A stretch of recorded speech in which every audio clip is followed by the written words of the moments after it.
think. Test 1, 2. Oops. Turn my volume down. There we go. There's Quindy. Hey, Cranky. Can y'all hear that in the background? I'm assuming you can. Whenever the air goes off, the air compressor from Daniel. Is it loud? I think you can hear me okay, I think.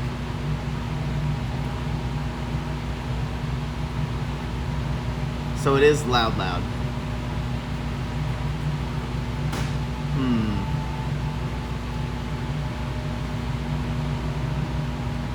It's passable. Let me turn off my fan that's down here. See if that helps. Okay. I turned my fan off underneath my desk, so you might be able to hear me better.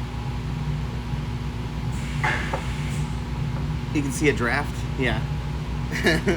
The fan underneath blows up, and so it like pushes my beard out.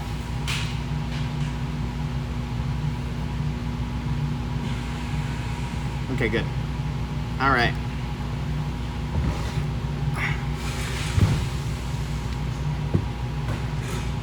Work. Hey, we're gonna be working on this one, green users. This one will look familiar to you. It's probably too bright with this light right here, but this is the one we're working on today, or right now at least. I've done like 3 or 4 molds already. Okay,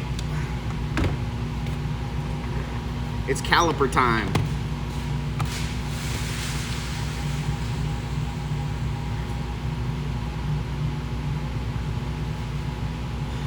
ReaperLand, the only show on Twitch where you do want to see how the sausage is made. I mean, I guess.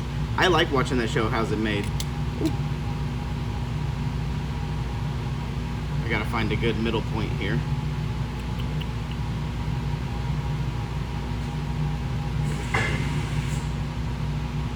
Just measuring, because we have different size silicones for the different molds. So I need to figure out what's going to be a good size mold for this to start with.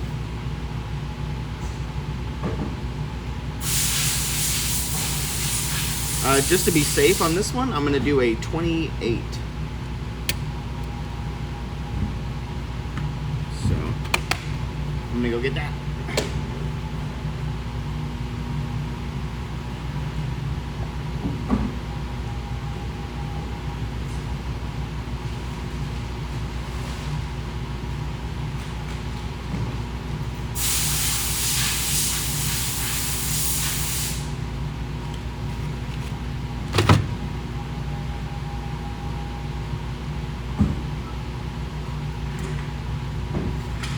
Okay.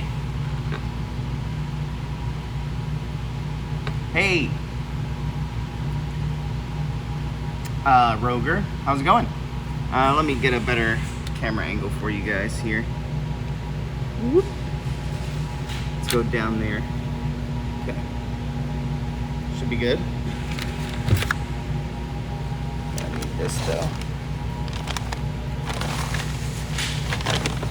Extra silicone down here. Just making mold. I got a ton of molds to make still.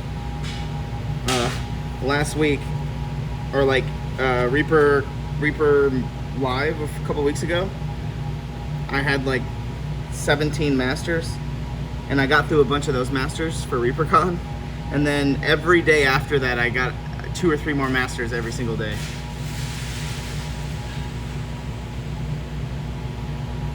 Hey, Curse 13.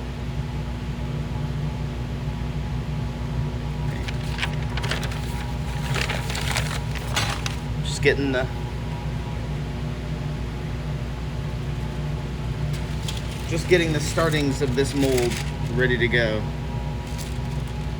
Go, man, go. Yeah, there's a lot of prep stuff you gotta do beforehand, before you start building.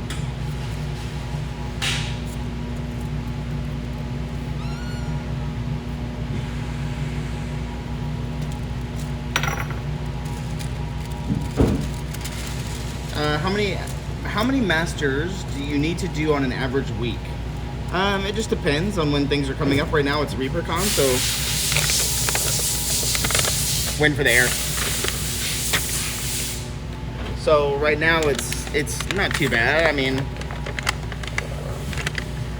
the easier way to look at it is looking at it by day. If I do an 8-hour day and I am going pretty decently, I can get 4 to 5 molds done. So if you look at it that way, that's what, like 20 a week, roughly?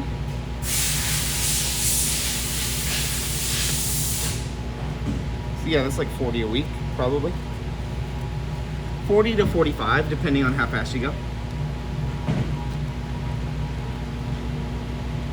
That's a good estimate to look at it, Cranky Dog.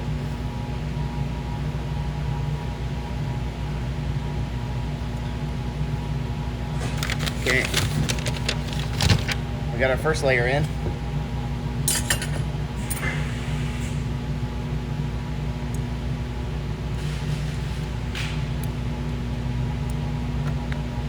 We got our first layer in.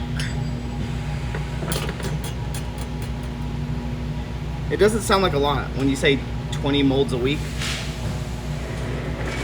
20 to 25 molds. You know, it doesn't sound like a lot, but it just depends on how complicated the mold is. Like if it doesn't take very long to make, I could probably make like 8 molds in one day. It depends on how simple it is.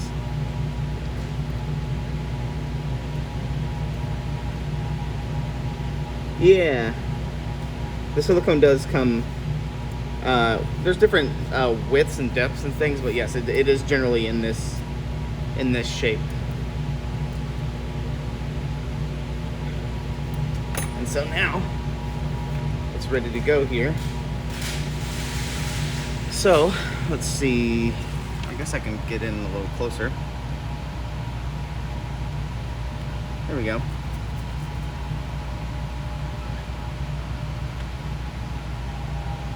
Woohoo!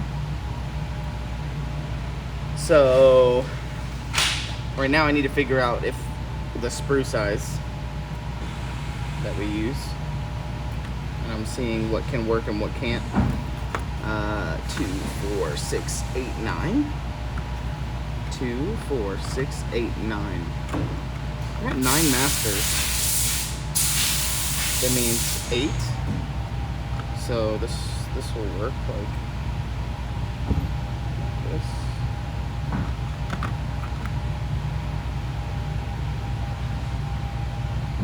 It's gonna be really close there. It might be better to do a smaller sprue.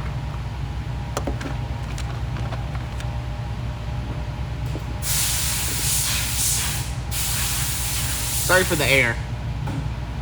Somebody said, John, what about old stuff? Like, say, old Crusader sculpts, you guys have huge vaults of old masters. Yeah, there's a bunch of old masters. So everything that we've ever made a mold of generally has a master associated with it. Okay, this will do.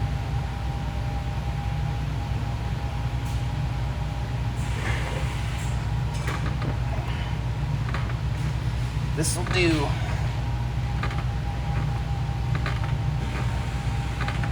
Are the masters made of the same alloy as the regular minis?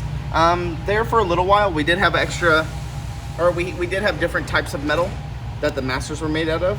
So generally yes, they're a little bit softer compared to what you guys get as a production metal, but it's not too far off. Okay. Need to look at my mold lines here and make sure I get some decent lines down the middle. So we're generally gonna go here. See what that does. Okay.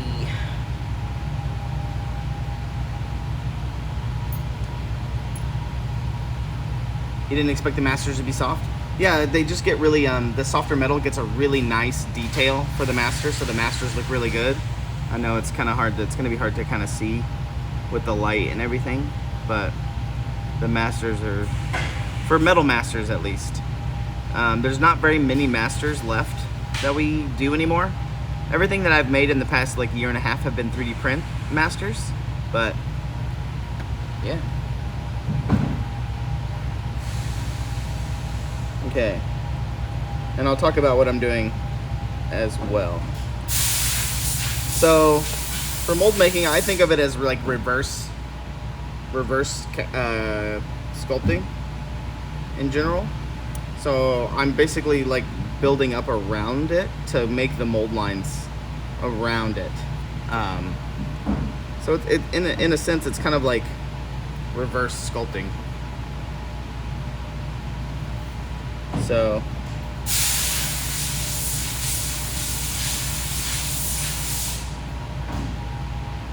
I'm making little spaces here for the staff and the hand to kind of sit in. Let's see if I can zoom in. That's the farthest I can go.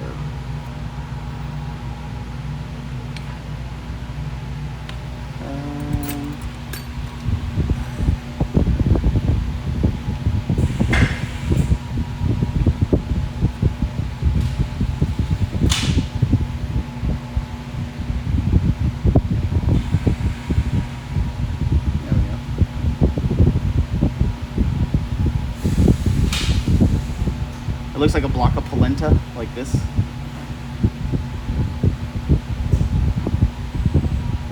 Yeah, it is soft. So, well, the masters are soft, but so is this silicone. The silicone is soft as well. So,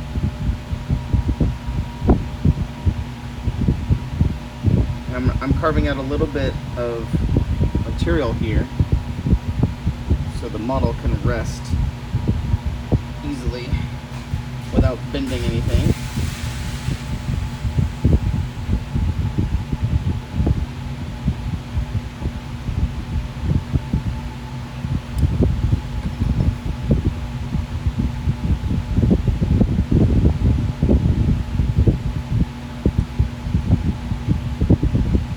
So, yeah, I'm just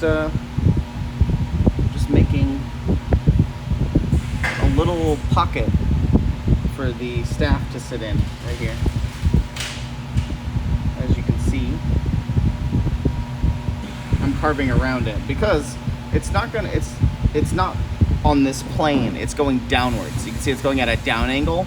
It doesn't sit flat. There's all this negative space right here underneath this staff, which I'm gonna have to fill up. But right now I'm trying to get it as flat as possible by taking away material to kind of position it correctly. Are you making minis? I was looking for mold. How thick cardstock? Oh yeah, this is silicone. That's right.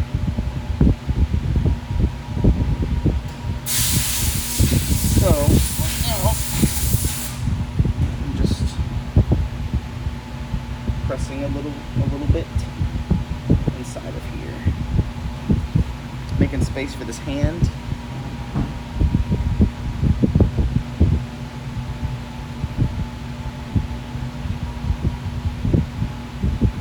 This is my favorite tool that I use. I use this bad boy. So it's like a little scraper. This is a sculpting tool, but it's really good for, like, you know, digging at the silicone.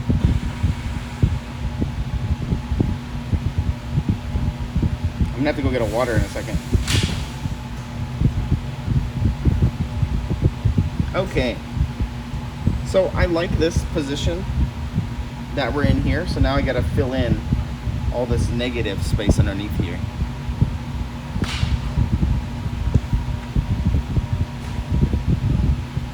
How hot is it in here? Currently is 83 degrees in here. Currently. Okay, where's my silicone? So I'm gonna be taking little extra bits and pieces here. I like to use this cake leveler. I think this is a cake leveler or some kind of thing that I've been using. Let's see, I'll do this. So chop it and try to get like a little measurement for it. I want it to be like that. So I'm slicing it into like a particular chunk. Cooking minis. Welcome to my my cooking show. I don't want to put this in my mouth.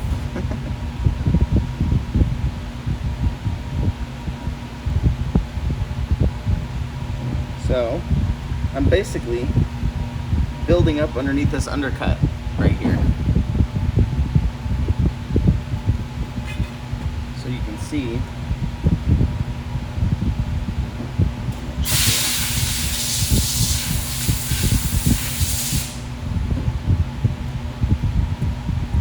so as you can, I don't know if you can tell, yeah, you can see all along here I've built underneath this undercut of this cape to put extra silicone there.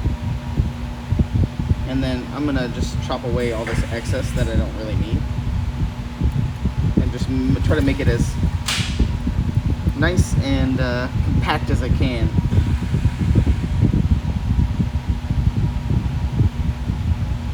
Yeah, and then a lot of times I'll get underneath here, lift the mini up, and then help smooth it down. Just like that.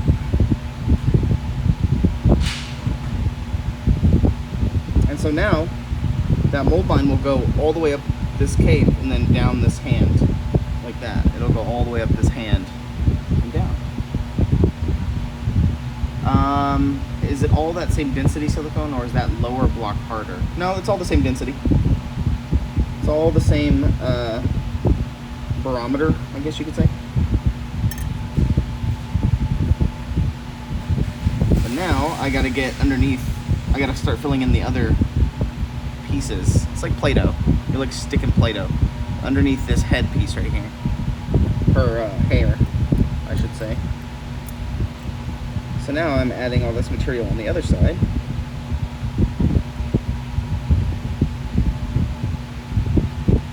Just like so.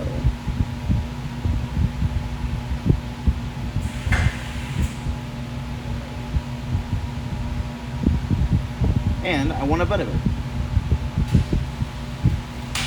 Oh, I did.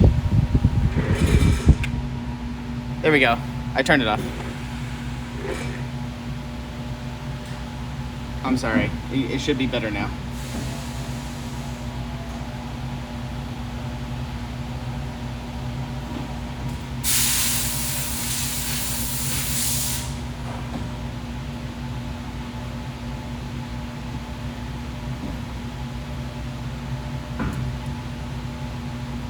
Let me turn this fan off under. I'm gonna turn this fan on underneath me because you guys probably can't hear it. Okay. Wind beard. There we go. Oh, I'm fine. I got plenty of fans. There's fans underneath me. Fans all around me. I just happened to put you guys right here, the camera, right in front of this fan. And I forgot that fan was there. Okay. I wonder if we can get a good... Let me move all my tools.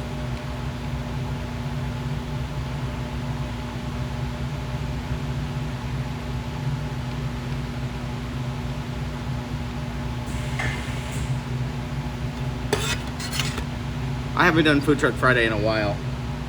It's so expensive. I've been trying to save money.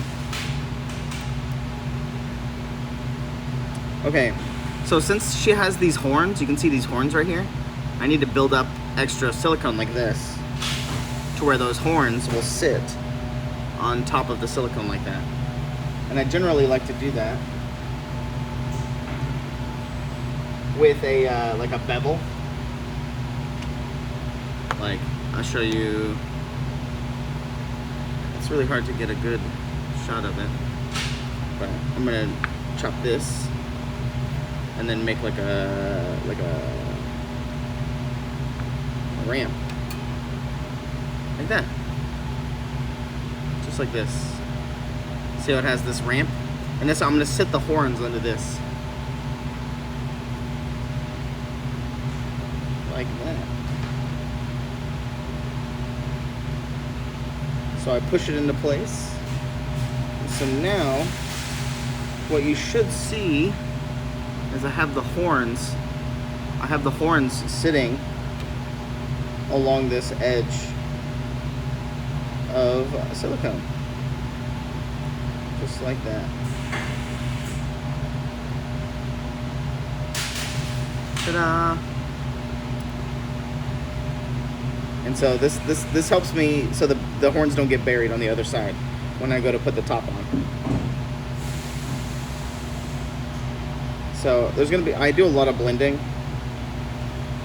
more than I probably should, but I just get really not OCD, but about the there's gaps. If there's gaps inside of here, the talcum powder, the talc powder, is going to get inside the little cracks, and it's going to cause it to not form together. So, and if it doesn't form, that's just a waste of my time. So I try to double check to make sure things are completely sealed, so stuff doesn't get in there. Okay, we should be good. This is generally what is good. Hi, Delta. So now, this is one piece, and now I'm going to tap everything down. So I'm just basically tapping everything to get it all super kind of tight and compact and get those lines where I want them.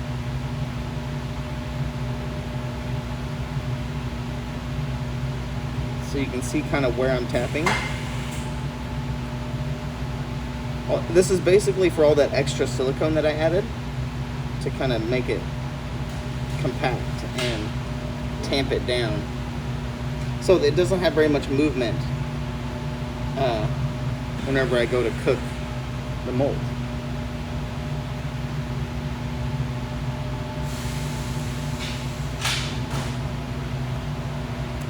Because the better I can control the movement of the silicone, the better it is for me in the long run. The molds will be better, I don't have to remake them as often, yada yada yada. Oh, sorry. Yeah, my desk is a little shaky.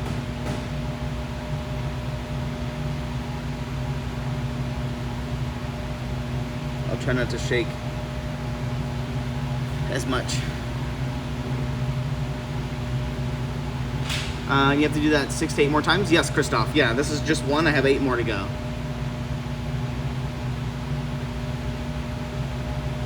So I have all this extra silicone up here. Oop. There we go.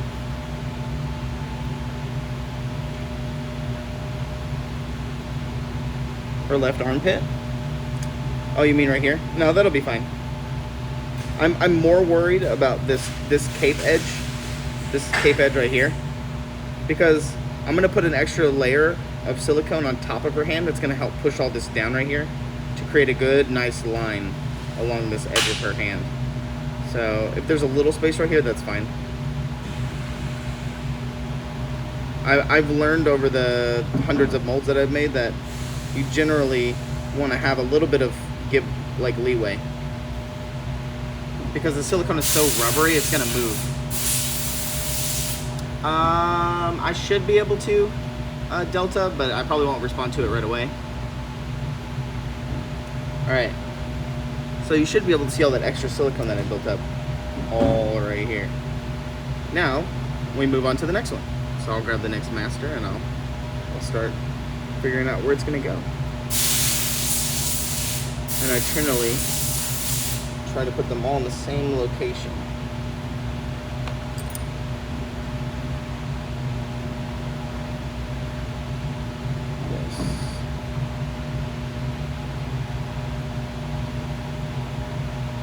And this one has a weird base, so I have to do a little bit of extra. You see that carving hole that I made?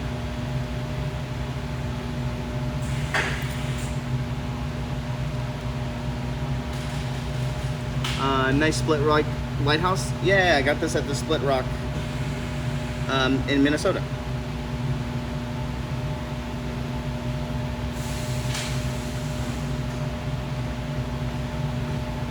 So you can see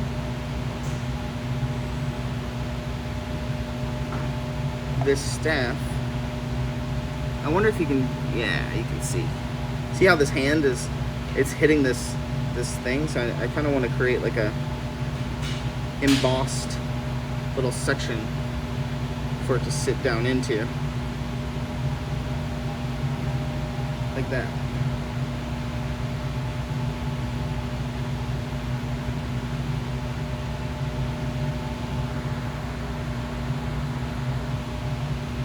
There you go. Let's press her down in here.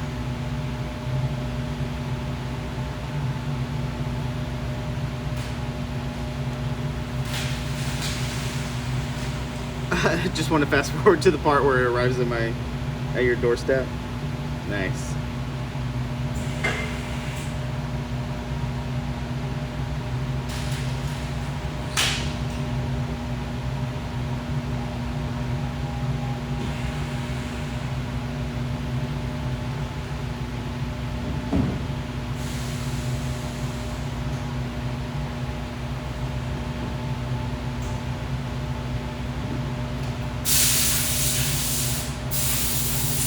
You guys know what I'm really excited for? That's coming up on August 3rd.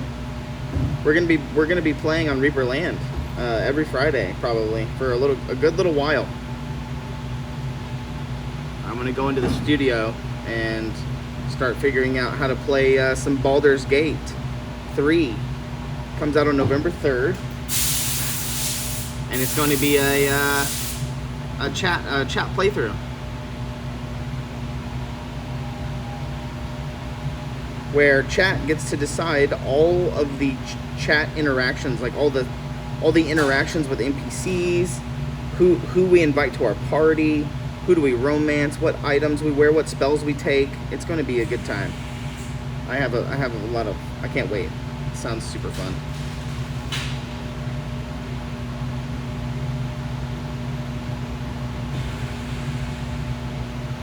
A chat playthrough? Yeah, it's they have a specific streamer mode for Baldur's Gate 3 where it you can choose chat to vote for your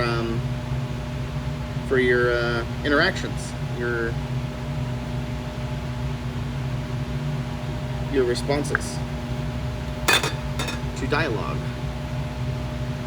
Seduce the dragon.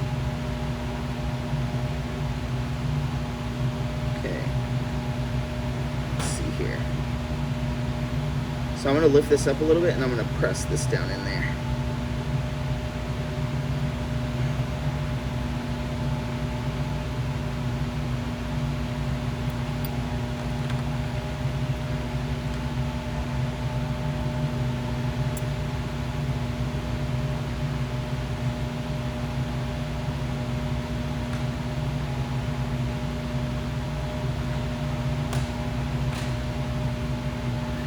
You like that nice little crisp little edge right there? I like it.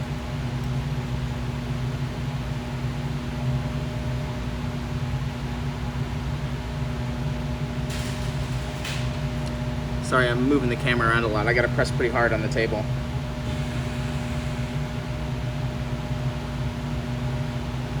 But I'm excited for the Baldur's Gate playthrough.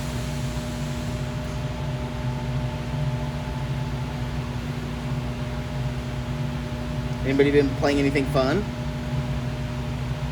recently? You have become drunk.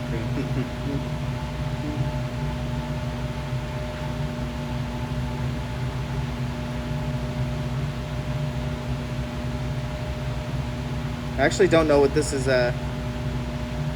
for. I think it's for ReaperCon. Green Users, are you in chat? Do you know what this is for, or do you just sculpted it because Ron asked you to? I'm pretty sure this is for ReaperCon.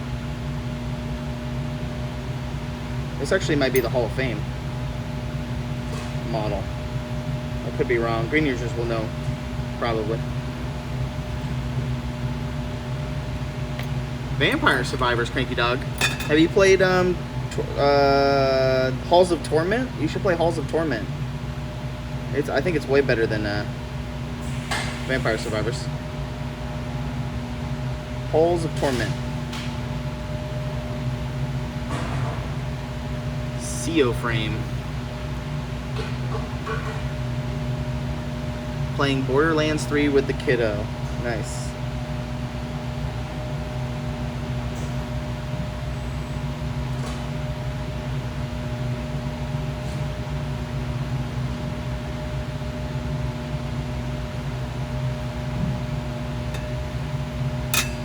Ron didn't tell you? Oh, okay. Well, that's fine.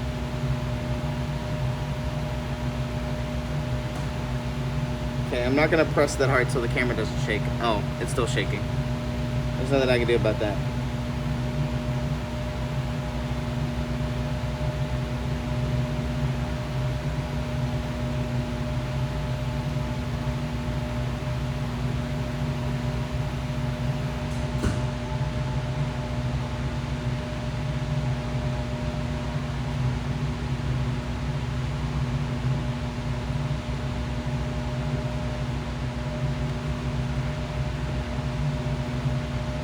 There we go.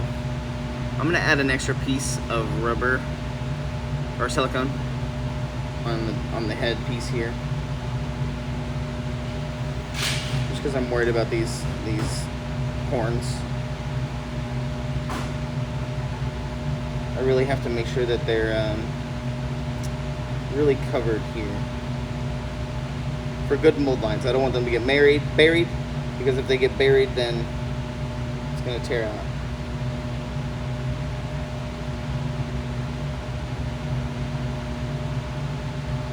There we go. That's good.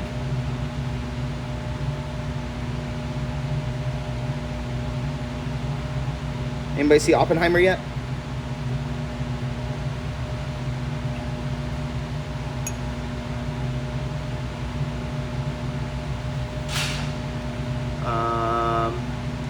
Did Ramon show you how to do the peg system on the base to make vents faster?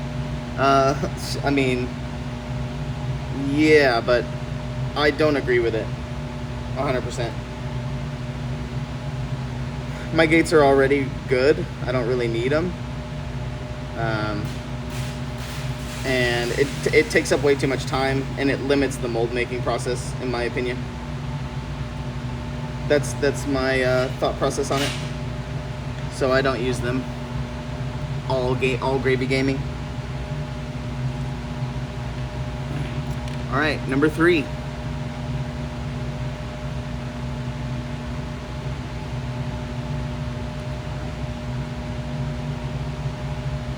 Your kids, Lieutenant Floby, my kids are doing the Barbenheimer double feature next week. Nice. I saw a bunch of memes already of people doing like other double features in the future, but I guess the timing has to line up correctly for them. It's a powerful thing what memes can do. I'm really curious about like the meming marketing of it all.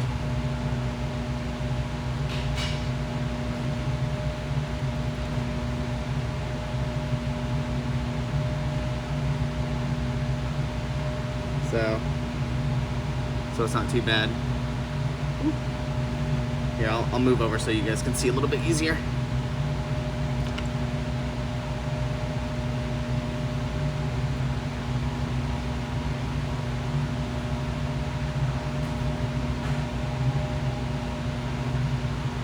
Well, marketers have something to pretend. That's true. I just think it's funny that the internet does things like that. That's the only reason Morbius did anything, right? They tricked the studios into opening it up to have more showings, more weekends. Because of the whole Morbin time meme. It's Morbin time, that's right.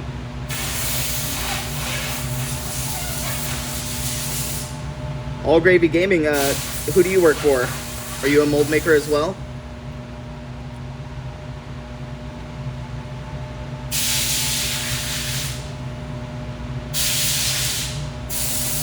There's not very many of us. If you are a mold maker, there's not very many of these COcast mold makers out in the world.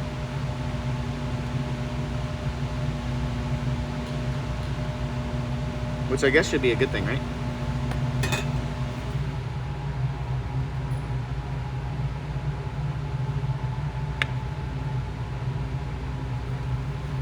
Okay. I'll press this up against this. Mark it.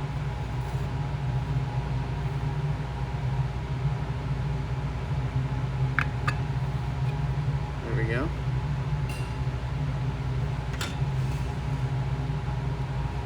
Oh, Broken Anvil. Oh, cool. Were you the mold maker there for Broken Anvil? I don't know much about that, to be honest, so I don't know what happened or what the situation is, but it's cool that you were a mold maker, if you were.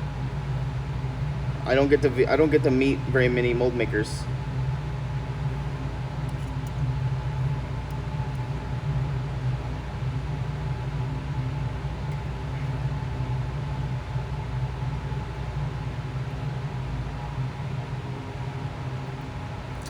It should be a lot quieter now, chat.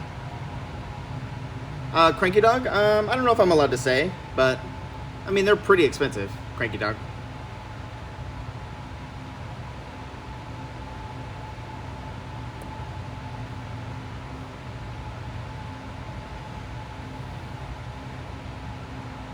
Oh yeah, Ramon. Yeah, Ramon's a good guy. I like him. He's a very smart guy. But yeah, every time he comes down, he always shows me something new. Some things I like, some things I don't. Some things are good for different types of mold making, but with what we're doing, some of the stuff isn't really like practical, in my opinion.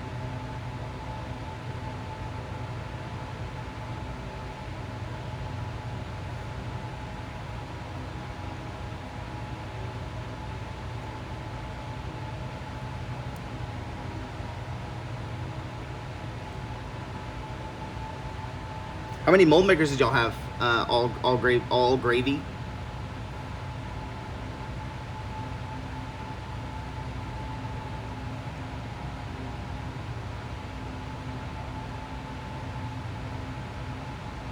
The only other people I've talked to are Galadoria Games, and I guess Talon Games, and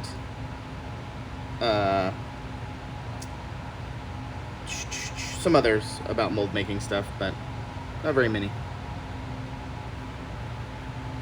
One person running the machines and 4 people making molds. Wow, we have the opposite here. I'm the only mold maker. And we have 3 machines with like 3 people running the machines and 1 mold maker, so we had the opposite of you. I don't know how many machines you had, but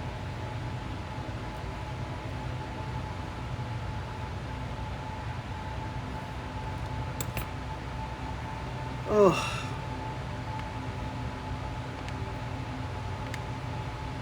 Hey Zox, I'm gonna go get some water. I'll take you guys with me, but I'll show you around. There's the machines right there, but look at all these molds I've made.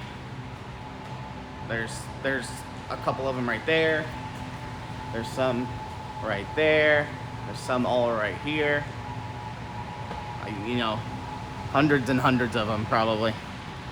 But you can see all the mold. These are some of the molds that I recently made. And then here's production from today with just one person running the machine. This was all the production that we did today.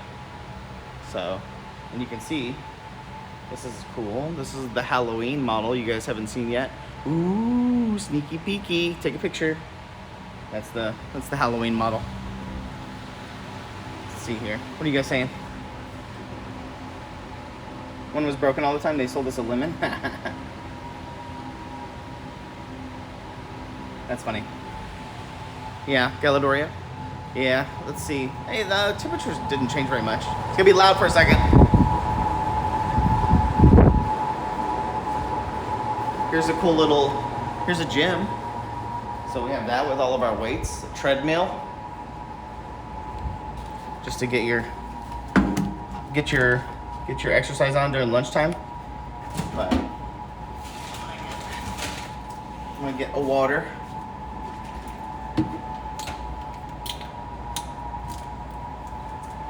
Put some lime juice in it, because I'm crazy. I just need a nice cold water. And now we'll come back. But yeah, there's treadmill, some weights. This is our break room. You can see everything. It's gonna be loud for a second.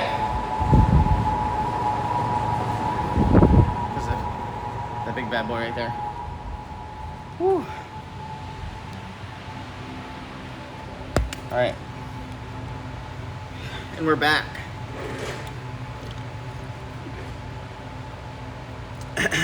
Well, it's cool to see you all gravy gaming. I'm sorry that there was layoffs, but I'm really sorry about that.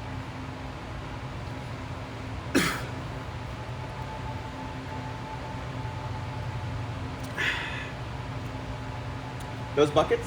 That's the material, though. The material that is mixed together to make the plastic.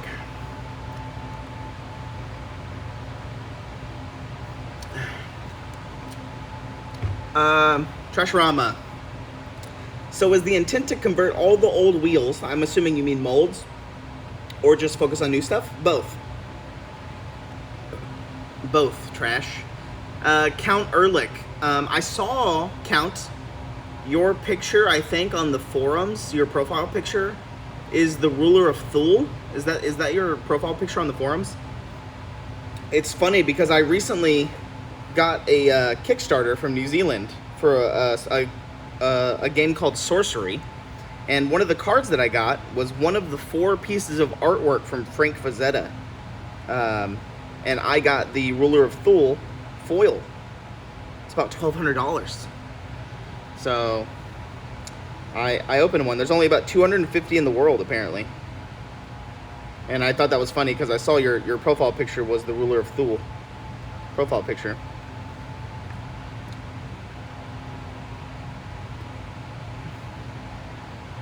Oh, no, yours is the Silver Warriors? Oh, I thought it was the ruler of Thule. Is it the guy riding the polar bears? Is that the picture? I did, Kirst. I have it. It's double boxed. I'm gonna hold on to it for a little while. The Silver Warriors by Frank. Let me look that up.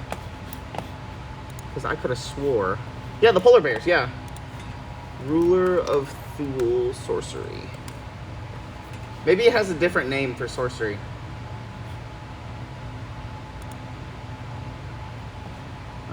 Let me find a good picture for you. Here, I'll show you a picture. Let me swap my camera.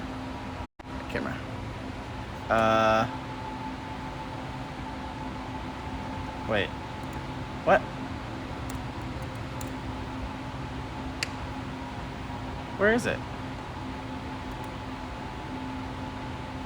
I can't see a good picture of it. It's not there. Let me see. Yeah, this one. This card right here. Oop. Yeah. Why is it not? There. It's not showing me the card. There we go. That one.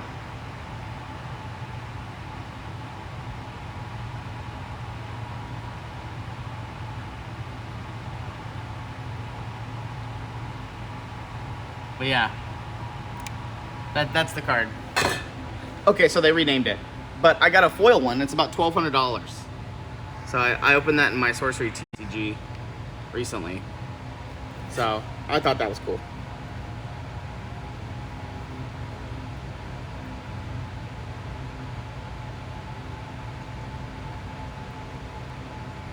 But yeah. I saw your picture and I thought it was very funny that you had a profile picture from that. But I mean, I can't be surprised because it's a very famous painter from, was it the 80s? Frank Frazetta?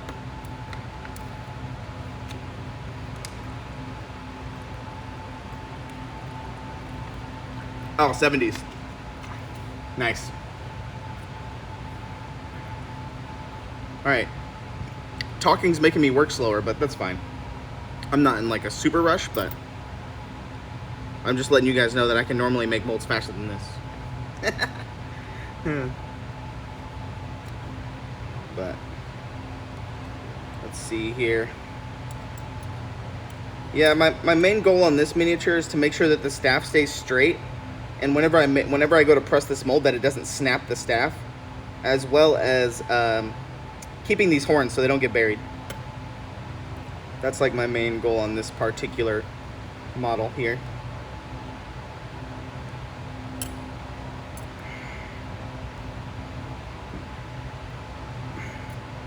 But I need a good mold line along this staff as well, so it doesn't warp and bend. Hey, Zewo. Concentration. Yeah. All right, number 4. We're halfway through. My goal is to get done with this model before the end of the hour. How we doing? We got 15 minutes left. How many masters got accidentally destroyed as you mastered the new format? Not very many. I'm normally pretty gentle. I did break a few, making my first couple of, not my first couple, but some molds, just because sometimes they're pretty fragile, the masters. Like, if it's an old sculpt and it wasn't meant for certain things, like if this staff was too thin, it could snap. If these horns were, you know, too thin, they could snap, but generally it hasn't been that much of a problem. Let's see here. We'll go back to this side.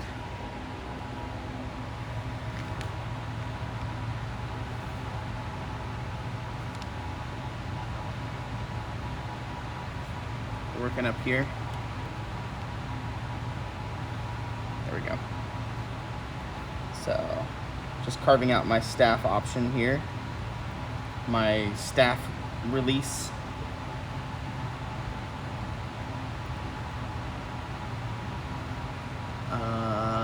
Sexy spellcaster with a staff. Bob's work? Yes, it is. It is. It is Bob's work. Yes.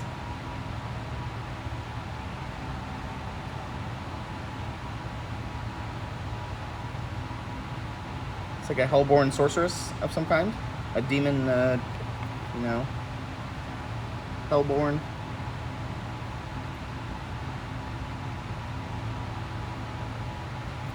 There's also some other cool stuff. I'll show you guys before the end of the show today.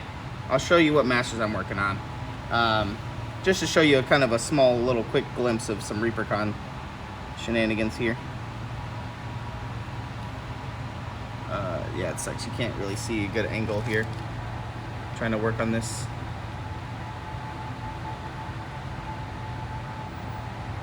On this one right here.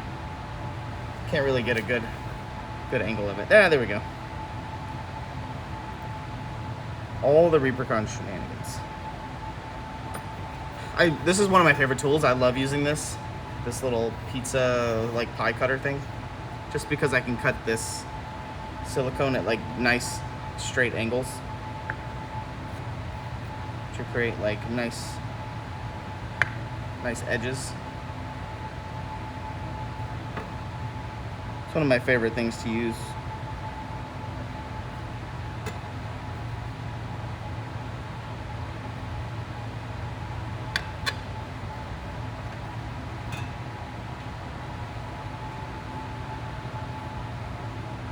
I got your message, Trash. Don't worry.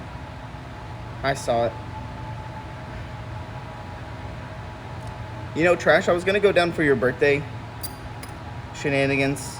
I know D messaged me, but we had just got back from vacation and we didn't feel like leaving the house, so we couldn't make it. But I can tell you this, I am planning a trip down there towards Todd Mission for TRF around November 11th-ish time. So it would be cool to come see you, since I won't get to see you at ReaperCon and stuff.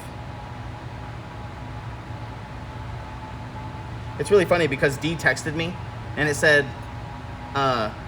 probably Steve.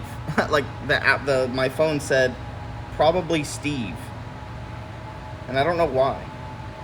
I don't know why it said that instead of D.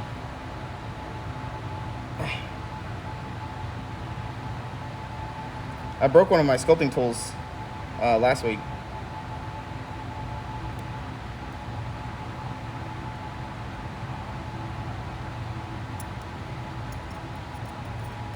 That was an uh-oh. Uh-oh.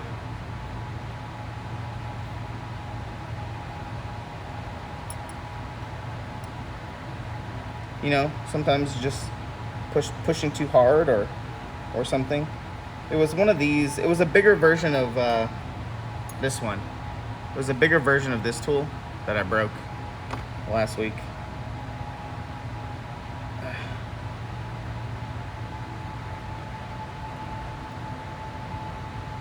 Anybody got any plans this weekend other than going to see Oppenheimer or Barbie? I'm gonna go pick up a new table saw. That's pretty cool. New table saw. I got a new electrical desk. I'll post it in the Discord whenever I get it all set up. I got a new raising electrical desk. So now I can, and I have a little treadmill, you know, so I can be one of those people that is playing games and walking on my treadmill at the same time. Oh, I'm sorry, Kirst. I'm sorry you gotta work all weekend. I feel you. I'm assuming it's getting hot where everybody's at as well. And Nara says that they're painting game tomorrow evening. Like D&D game? Crazy flea market. I like how you said the crazy flea market. Is that what it's called? Is it literally called the crazy flea market?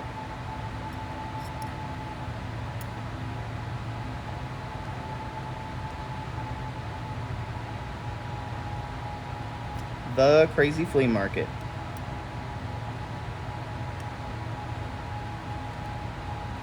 I'm the only person in this building right now. As you guys have noticed, Daniel went home, or he left to go across the street. That's why you don't hear the air compressor anymore, of him blowing out the stuff. He went home, or he's going home for the day. He's getting ready. He probably went over to the paint department. If I could, I wish I could walk down to the new factory for you guys, but there's no Wi-Fi down there yet, so my phone will definitely just cut off and nothing will happen. Maybe I'll do like a little vlog. I do want to do more like vlog type stuff. Say what you will about the Dwarven Forge? No, not Dwarven. Yeah, no, not. Is it Dwarven Forge? No, it's not Dwarven Forge. Wormwood. I like Wormwood's YouTube videos. I think those are pretty cool. Even though some of it's a little staged, in my opinion. Allegedly. I do like the way that those are shot. Those vlog style videos that they do. Kind of business updates and stuff like that. Plus, it's voting weekend until the 23rd.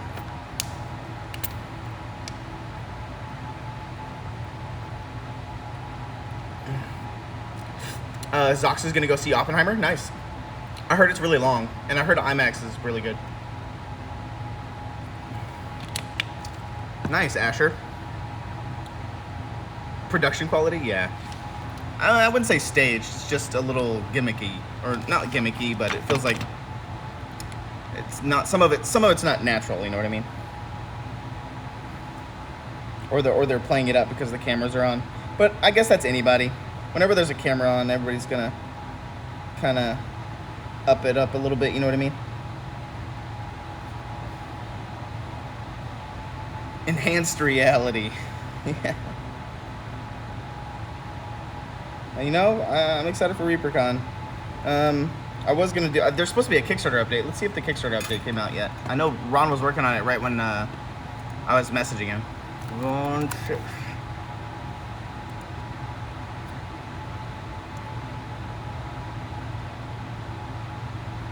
Trash is using his mod abilities to get him votes for Gen Con. I'm gonna have to write you up for that, buddy.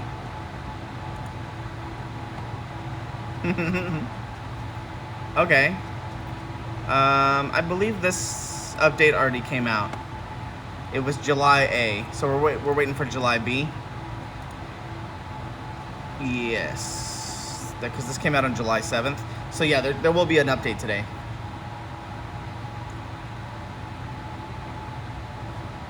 The spawn, Mac and Chi. Mac and Chi, are you here? Are you playing Diablo 4 right now while you listen? And are you playing it on the PC?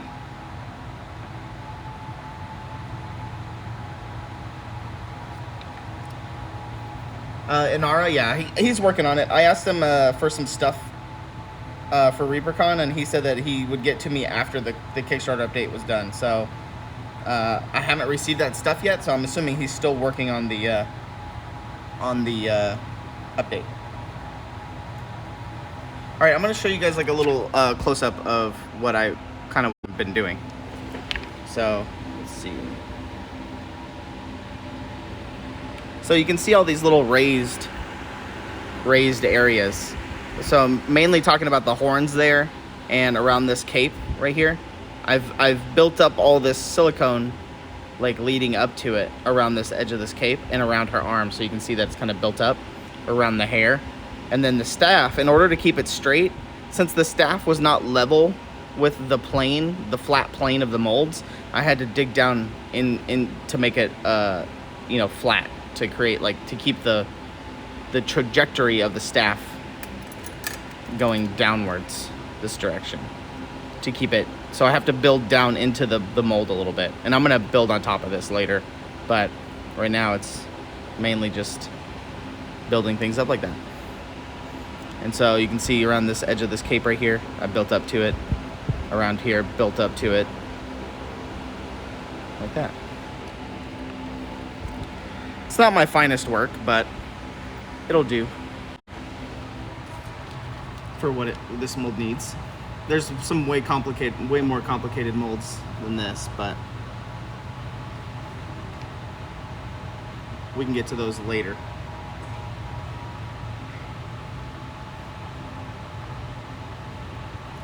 I'll probably stream until this mold's done, and then we'll raid somebody. She's sitting next to you, bugging you to play? Nice. She could play, unless you're watching on the computer, but that's fine. What class are you playing, Mac and Chi?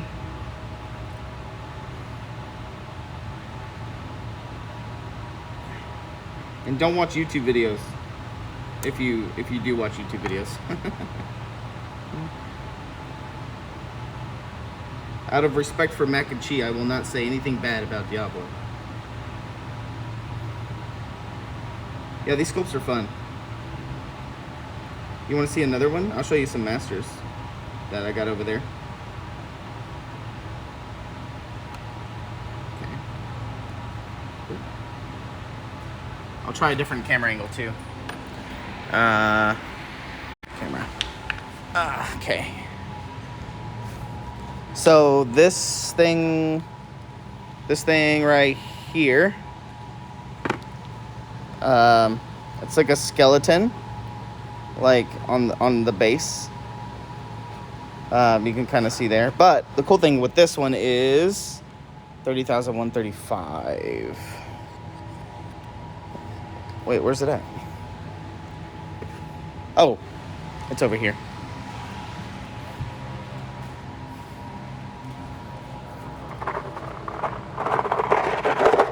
It's hard to get these off without hands. So there's like this little like fire ghost spirit. You can see there's faces in there. this fits onto this, like, other way, like that. So it fits on it like that, and it's like a bunch of faces and the fire coming out of the skeleton. So that's a piece for ReaperCon, I believe. Super cool with all these like little faces and stuff coming. You can kind of see them in the fire, especially on this side, I think. Yeah, just like coming out of the fire. So that one's pretty cool. I'm gonna work on that one on Monday. Let's see what you guys are saying. It's supposed to be a hotfix, new patch in a couple weeks. Okay, nice. Part of the terrain set? Yeah, it is. Yeah. Let's see. We got some other cool stuff. Like, I think these are the gambling dwarfs right here. No. I think these are. Here, I'm going to put you guys down for a second. Okay. No, it's Sophie. Oh, yeah. Like today, like here. This guy. He's a dwarf. You can see he's on his hands and knees. He's like on his knees. But it'll explain why here in a second. Because he's a part of a set. Alright, here's the other one. So this little guy here. You can kind of see. There's him. And then there's one more. This guy.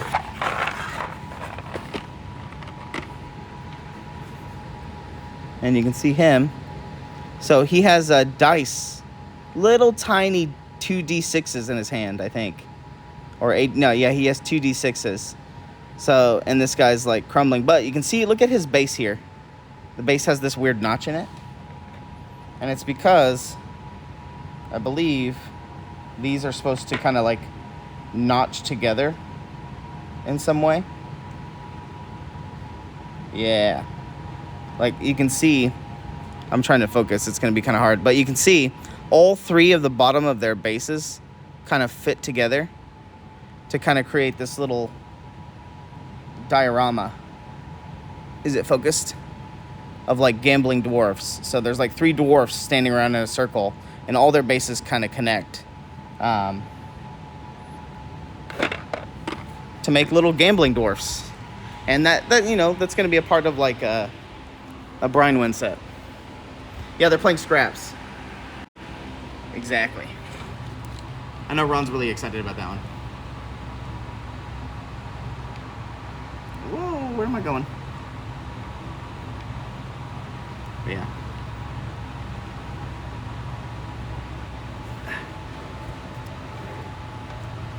Where am I at? Here. Sorry, I got distracted. But I wanted to show you guys some cool masters that I'm working on. And you guys will likely see those next week as soon as David starts balancing in them and get them in production. But all of these masters and everything will start to be seen as like actual production pieces coming up here in the next weeks or so. Because we got to start making stuff for ReaperCon, like finishing the stuff. Like all the Sophies, the big Sophies and stuff are done, I think. And there's some other things that he's printing for ReaperCon.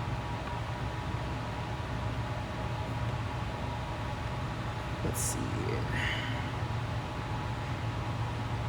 The cool thing about this softer metal is that sometimes when I press, I can hear it kind of creaking. You can kind of feel when it's giving. So that's when I know to stop. So like if I go to push this and I can feel like if this staff starts to bend, I can feel that in my fingers. It's kind of like crystals breaking, but I know just to push just enough until I start feeling that kind of movement in the metal, which is what I don't want.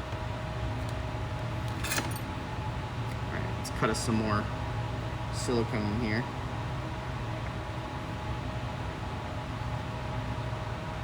Match it up with this one. This has been a good technique so far, so I'm gonna keep using it because it's good. Just like that.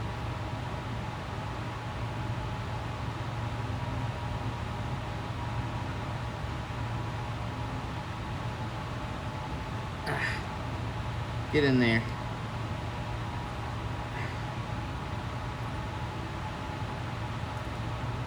See? And now all this excess, I'll just chop it. Yoink. I love making molds. It's probably one of my favorite things to do here. Generally, partly because I'm in this building, generally all by myself. And I just get to make molds. So, just making molds.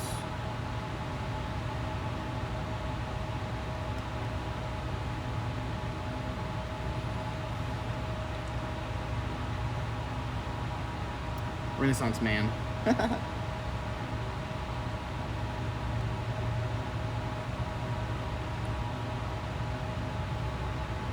I'm excited for Baldur's Gate 3 though. We can do a poll probably about like what class we should start as. What are you guys thinking off the top of your heads? Because this is generally so Baldur's Gate 3 is built off of 5e. So it's going to have all the general classes that you would expect, I think. What are you guys thinking that we should start out? Like a main character, what should we be? You like these molds better than metal molds? Yeah, these molds I like way better. I love making these molds, to be honest. Ooh.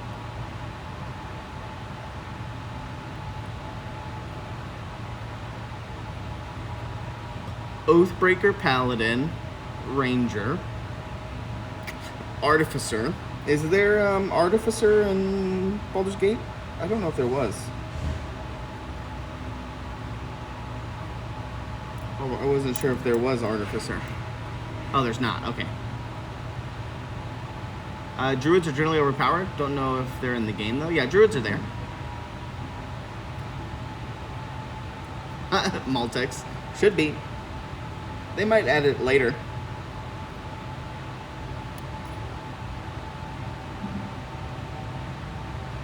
So I see Ranger and Oathbreaker Paladin. I know we can't start out as an Oathbreaker Paladin. I think you got to start out as a Paladin and choose your oath, and then break it at some point.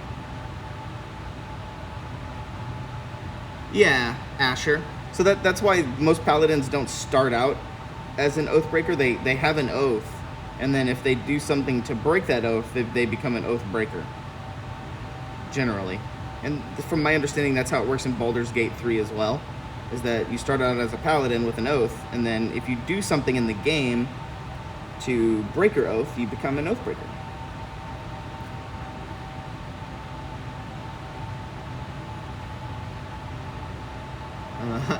We called them fighters, yeah. James Dean Paladin. Sorry, I'm moving over, so you guys might be able to get a better shot.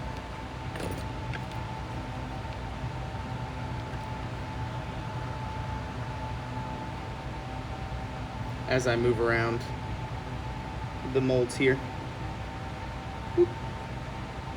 Boop. So I saw Ranger, Oathbreaker Paladin, Druid, I see. Yeah, Trash, that's why I was telling you. I felt sorry for not responding to her. I felt bad for not responding to Steve. Sorry. Yeah, you know, Trash knows I'm generally pretty bad at responding sometimes. But, yeah, I'm sorry, D. I apologize.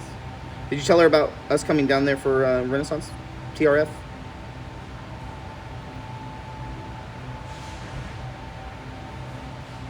It's probably nowhere near you guys, though. Because we're going to Todd Mission. And I know you just moved, but...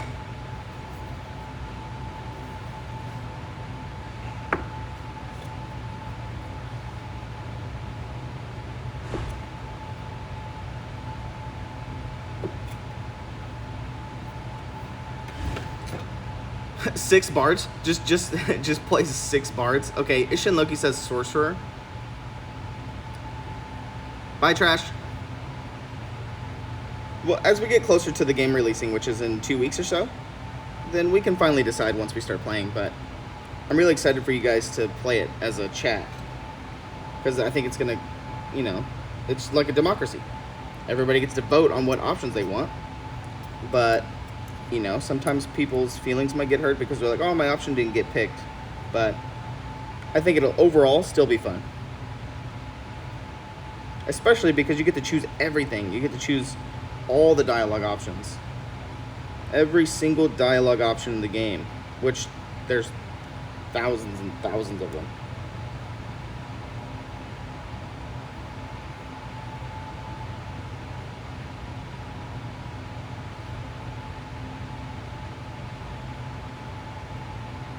It's going to be game of the decade for sure. Ooh, laser engraver is Shan Loki. That's cool. What kind of laser engraver? Like how? Like what brand and what size? How big? Are you in the Discord? It'd be cool if you could tag me in any pictures. I've been interested in laser engraving and wood cutting, or like, you know, MDF lasers and things like that. Laser cutters. Pretty interesting. X-Tool D1 Pro. Nice. I'm gonna start using my 3D printer in the next couple of weeks to start making some chainmail, because I found a really cool pattern, or I should say, one of our employees here. His name's you guys know him as Tassine, the keeper of the vault.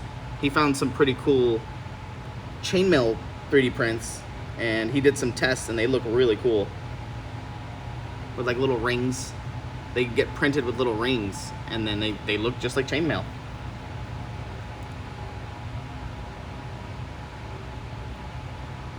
We're getting the band back together.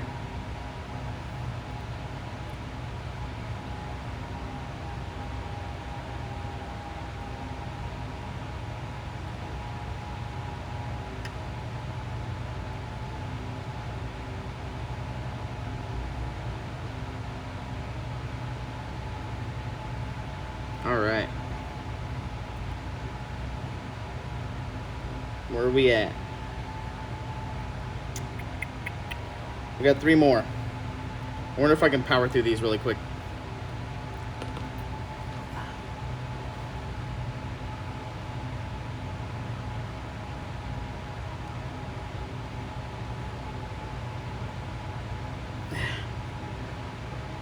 Let's see here.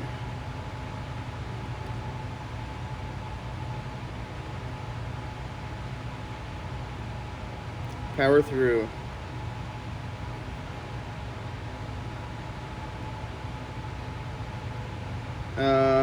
What else is there? Oh, Path of Exile. ExileCon is next weekend. Speaking of, if Mac and Cheese is still listening, if you guys like Diablo, and I don't know if you've ever played PoE, Path of Exile, but I know it's a little scary and a little daunting at first because the game looks a little complicated, but it is an amazing game. But ExileCon in New Zealand is next weekend, next Friday. Next Friday, Saturday, and Sunday. So I have been super excited for that. I wish I could go. I was planning on getting my passport and saving up money to go to ExileCon, but it's all the way in Auckland, New Zealand, and man, that's a trip of a lifetime right there. So that's on my bucket list, is to go to New Zealand. Obviously, for everybody's reason is to go and see the Shire, but or Hobbiton, but you know, that's just a fun thing to do there. But I just think New Zealand is such a beautiful country. So I think it'll be a cool thing to go see at some point. Same thing for Iceland, you know, Greenland. I like the Nordic. I want to go see the Nordic realm. I think that would be very cool to go see the Nordic places.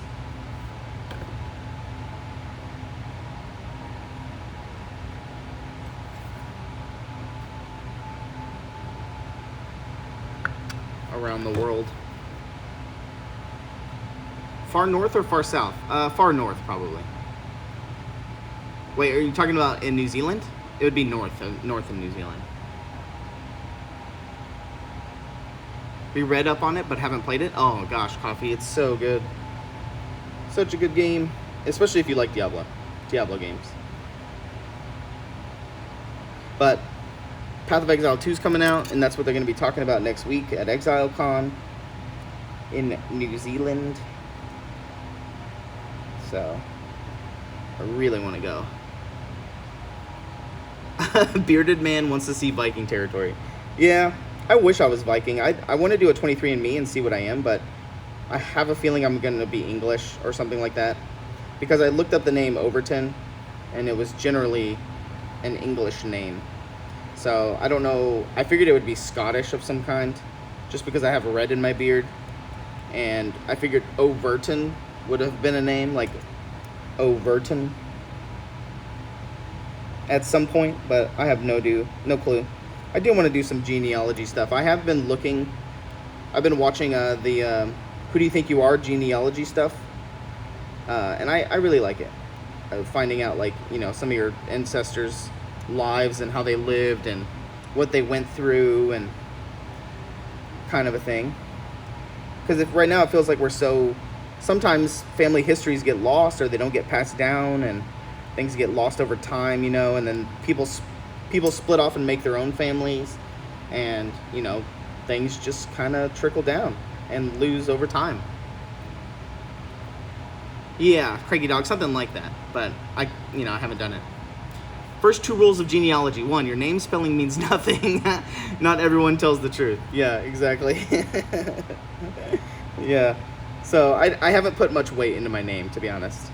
But I'm just going based off of my looks. I look a little leprechaunish, so I figured, you know, Irish was somewhere in there, but I'm pretty sure it's more English, if anything.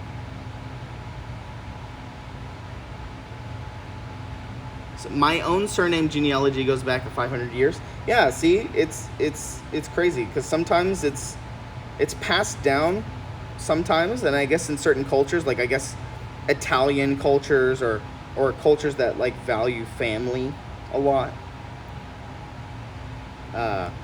things get passed down, and, you know, photos and stories, and, you know, great grandma this and uncle this. And then I guess just somewhere down the line, things just kind of just stopped being passed down, or, you know, it only takes like one person that doesn't care, or like that they get into situations where maybe they don't have kids, and they just don't care about the family history. Like, then it just gets lost. But I think genealogy itself is pretty cool.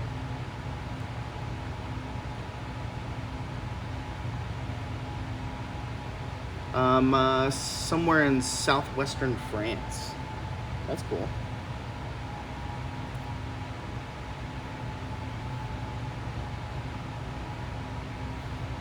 And, you know, some people, you can be like, well, my great-grandfather and my great-grandma survived the Holocaust, but, or you know, or World War II, or whatever, and it's all kinds of things like that. But sometimes it'll just get lost, because that's pretty recent history in the grand scheme of things. One fire or one flood and records are destroyed. Yeah, exactly. And, you know, a lot of genealogists use like census data and like marriage license certificates and things like that. The national census, about where people lived and who lived in the house and what occupation they were. So you can generally find most of that stuff. And then you find old newspaper clippings, like people talking about a gunfight that happened in the Wild Wild West, and they got into a fight over cattle and one shot the other, and it's like, oh well, that's what happened to my great great great great uncle. It's like, you know, many years ago. But I would have no idea if I didn't actively try to go find out what happened to one of my great great great uncles that died in a dispute over cattle in the Wild Wild West, or something like that. You know, it's all kinds of stories like that. And Europe has had enough wars that lots of family data got lost over the centuries. Oh, 100%. So I'm really curious about it. I kind of want to do it. Maybe I'll do it one of these years for like my birthday or something. Or you know, maybe me and Sarah can do it together. That'd be cool to find out. I know she has a lot of Norwegian, like a Norwegian blood and ancestry, so she knows that at least. Parents did genealogy for years and found out one part of the tree is part of the Clanton family involved in the Oklahoma Corral. They do make great gifts. Maltex. Maltex, which sculpting tool? This one? This one right here? I use this one every day. It has this cool little... I like to use this little flat piece to kind of press things, but it also has this little divot for scooping. I use this one all the time. And then this is just a flat edge, but I use this for cutting. So like the silicone here, like if I put the silicone here, I use this for slicing, like slicing it. And then I'll use this to press and blend. I use this to blend.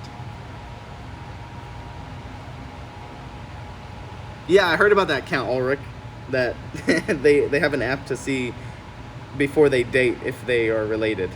Yeah, I did hear about that. Isn't that funny?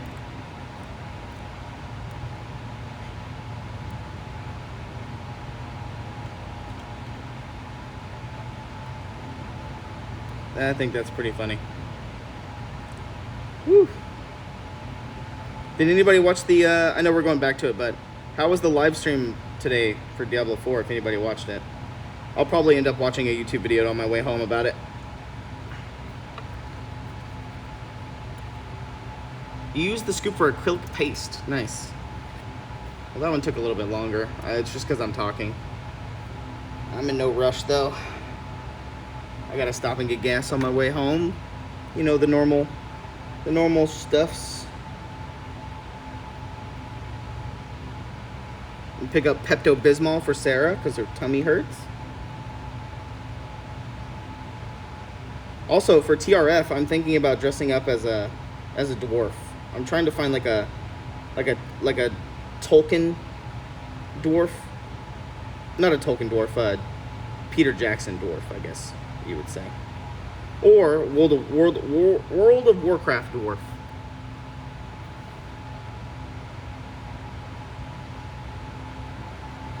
Thanks for the info, War Shadow. I'm much more of a PoE player, but I'll play Diablo for probably a couple days at least. It's just not, I'm not feeling it at the moment. Especially with Baldur's Gate right around the corner. Baldur's Gate's going to be an incredible game. The worst game patch of all time, Quindy, yeah. Did they at least, did they really apologize? I didn't think they would do that. If they actually said the words, I'm sorry. Or we're sorry. That would be incredible if they did say that.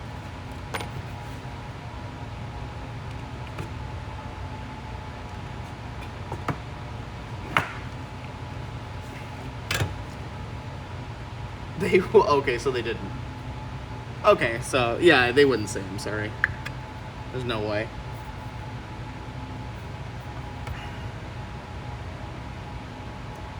Okay, let's see here. What's the best way to do this? There we go. Got a nice little bevel there. I think the internet would break if they actually did say sorry.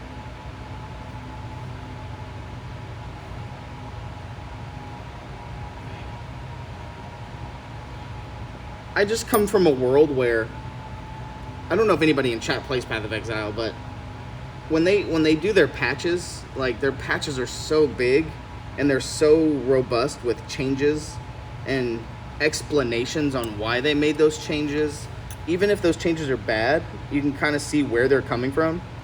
Like they break it down where it says problem, solution, and then so they put the problem and like what they think an issue is, and then there's a little spoiler section that says answer, or solution, and they put their reasoning for what they did, and their patch notes are incredible, and they're always so robust, and the changes are ginormous. And so for me, when I do that every 3 months, and then I come to Diablo 4, and it's just like, it seems like random decisions. If you wanted to start PoE, I think the best thing to do is start maybe Witch, maybe the Sorceress, the Witch, just because the skills are generally better, and you don't want to start it as a melee when you're learning the game, because you're going to take a lot of damage from monsters and stuff as a melee player if you don't know how to do your defenses correctly and things like that. I think generally melee is a little bit more difficult because you got to do more things like get good weapons and things like that. But generally, sorcerers, they scale with levels. The spells scale with levels.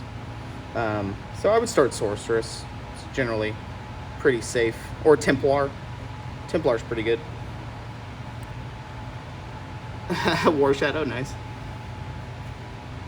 Double down on nerfing builds and saying, here are these other builds to give you that. Yeah. I just, mac and cheese, cover your ears. I don't want to discourage you, but for me, looking at the like the skill tree, it feels like it's like what's the word?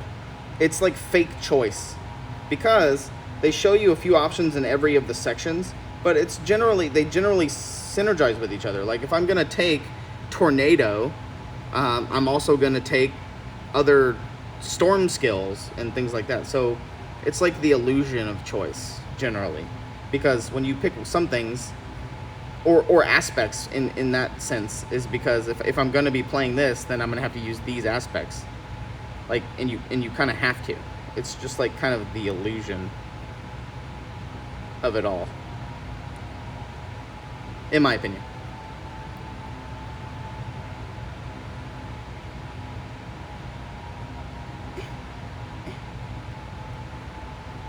All right, almost done. I got one more. I got to do the horns on this one, and then we're Gucci on this one.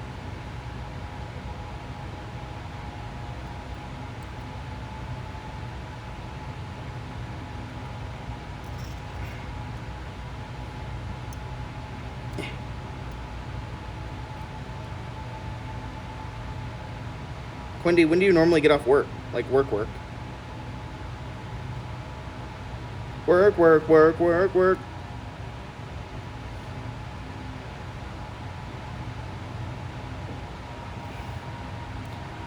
War Shadow. A lot of the bad they did seems bizarrely incompetent. Yeah. Well, some of the stuff that was in this patch, I think, should have just launched with the game. Like, when the game launched. Some of the changes and things like that. That's just how the game should have started, in my opinion. Just so odd. I know the developers aren't stupid, but it has to be like the higher ups, the suits, that are making a lot of the dumb decisions. Because I know the developers actually really care. Most developers that make games, obviously they care, but it's the shareholders and the publicly traded company and the quarterly profits. That's just generally what makes the game feel bad, you know? Overall. It's just a nice feel bad. Kickstarter update just dropped. Nice. Do you guys want to go over it real quick before we end? Let's do a quick look.